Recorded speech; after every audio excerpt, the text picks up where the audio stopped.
The merger or the acquisition deal has now been signed, and we come to one of the most delicate moments as basically it's when the deal will be announced to the workforce.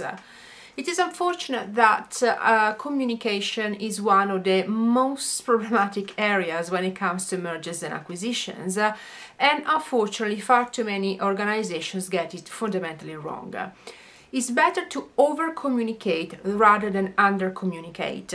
Remember that whilst the executive team has been involved in the due diligence and basically in the deal, sometimes for months, the employees basically are totally unaware of what is going to happen. And as soon as you break the news, what they want to know is, what about me?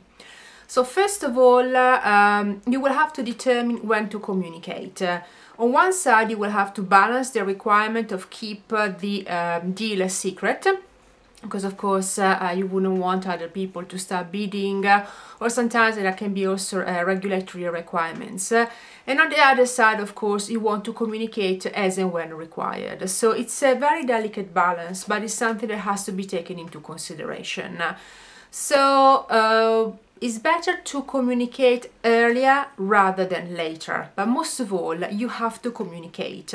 We will be looking in the future a few videos on how to communicate and how to create a communication plan, and the main requirements the communication plan has to comply with.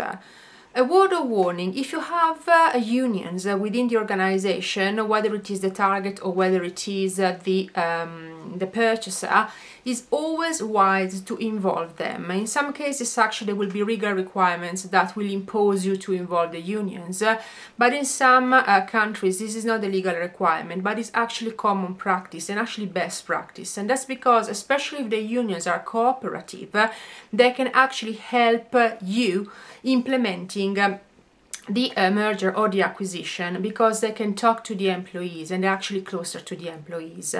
So let's look at how to implement a communication plan and actually how to make it successful. Thank you so much for watching.